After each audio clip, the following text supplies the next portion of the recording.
Dati yung buhay namin puro lang kamalasan, kasabay ng pagpasok ko sa mundo ng paangasan. Pero ayos lang kasi ito ang gusto kong lakaran. Nagulat sila nung biglang lumipad yung akala nilang basahan. Teka muna, dahan-dahan, wag masyadong malakas. Pumuputok na sa loob kasi maraming palabas. Baka meron dyang galit pero hindi lang nila malabas. Hindi kasi ako makasarili kaya pati sila hindi lang pataas. Teka, ang dami nagbago, ugali pati na mukha mo. Ganyan na ba yung mga dapat gawin para mahalin ng mga tao? Sa bagay sanay ka naman, no respeto daw kahit pa ba. No, kung gusto nyo ng respeto, tanungin nyo na sila kung magkano. Huwag magpapaapekto, kala mo perfecto. Lalo pag nagsalita na yung mga yang kala mo walang depekto. Samantalang ako ginawa ko lang lahat ng ito ng puro diretsyo. Habang ikaw kailangan may siraan ka para lang makaasenso. Para ka lang chismosong ginawan na lahat ng kwento. Isa kang kupal na manunulat, ya puro ka lang imbento. Tinapakan, inangasan, sinabihang umalis na lang ako rito. Nilabanan, hinayaan, kaya ngayon ako na ang paborito. Titirahin nyo ko si Balong lang nagdala. Huwag kayong mag-alala, meron din kaming dala. Ganyan naman yung mga ulule, mahilig mangumpara. Nagpapanggap na malawak ang utak, makitid pala.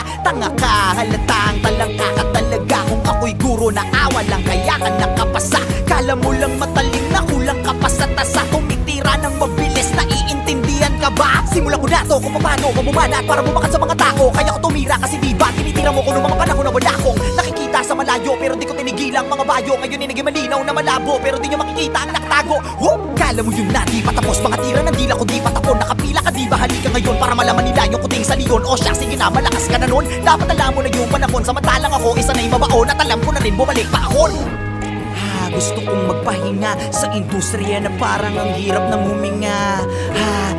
Gusto kong magpahinga sa industriya na parang ang hirap ng huminga. Kulang tong 44 para makwento ko pa lahat ng tunay na nangyari, gagawing pelikula. Kulang tong 44 para makwento ko pa lahat ng tunay na nangyari, gagawing pelikula. Manood ka. Manood ka.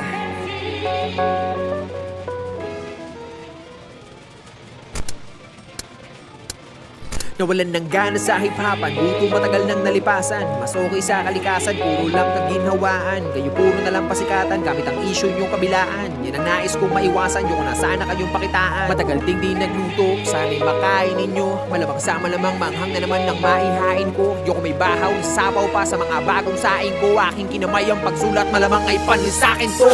Pinin nyo kahit asing kita mga mata, sigurado pa rin mas malaki ang kita ko. Pagka-tweak ka bro, pasakit ka pa lang, magaling na ako. Matasintado, wala ding amo, wala El Chapo. Hanggang di man yun na maging magaling na pa rin kayo marating. Pagka makatira, mahihina, puta walang impacto. Hindi na kailangan malasing pa ako, dahil matagal naman nakita bisado. Tumating na panahon, nakarolex na ako habang nakasuot pa din sa iyong diskasyo. Kamusta yung tinatago mong inggit? Di makatigit, pamihado ng misyatong talentado, masasarap palit tayo ng estado. Isang big na no, mababaw ba? Alam ko, di nyo ako masasisi pro. Bakit? Pag nagmalalim ba ako, masisisid nyo? Binabase ko lang ang mga sulat ko sa mga utak nyo para mamulat ko yung talukap nyo, malaoptal mo, kakatulak mo, kakakulat ko. Tagal ko hindi ginawa to. Wala pa akong balak gawin pero dahil sa inyo, ito na yun.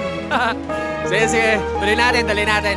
Madaming ayaw sa akin-rapper, matino daw ako masyado. Matagal na po ako nagbago, sawa na ako magpakagago. Dami ng labanan na panalo, pumaldo na rin ang mga bago. Ngayon nasa na yung mga gago, tamang hirit na lamang ba ng balato? Kung inakala ninyo na madali lang lahat ito na gawin, akin ang tatapatin, nasasampalin yung mga pili magaling. Adik sa green, alak na gin, alol ka na, hindi ka natin, laka pa rin, kaya gawin. Hanggang ngayon nakaasa pa rin. Dami yung issue sa eksena, name drop nyo kung may problema. Puro parinig, walang payanig, bukod sa baduy puta o na. Tama na yung kababawan nyo, mga naunat kasabayan ko. Puro katangahan naman yung pinagdadala nyo ng katapangan nyo. Ako na ako sa Palawan bro, goods na ako sa galawan ko. Kaya sorry na sorry sa lahat ng naangasan ko. At sa mga kabataan, pumili ng kahangaan. Patunayan nyo ang salita, kayo ang pag-asa ng bayan. Isa lang ang aral na tinuro sa atin ng panahon ngayon. Kung ano man lang mayroon, di pang habang buhay yun. Kaya huwag nating sayangin ang bawat pagkakataon. Ang salitang bukas, kaya bukas meron pa bang ganun?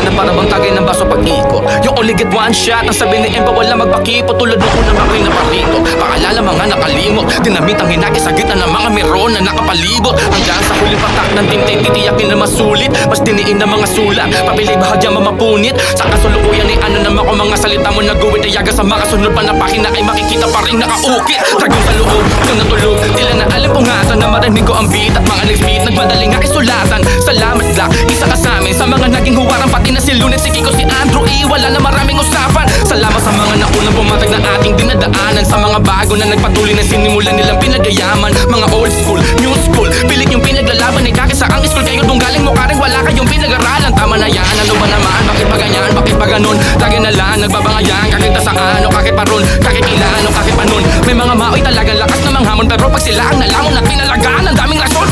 Sige tama na hibaan, marumi na mukha ng hipapan. Sa sobrang lakas ng eksena ngayon, di ka dapat panginaan me. Kung kaya sa manoan nilangan, magkaisa ang kailangan. Dahil ang tunay natin na kalaban ngayon ay pandemya at ang kahirapan. Tandaan mo na palagi na wag kang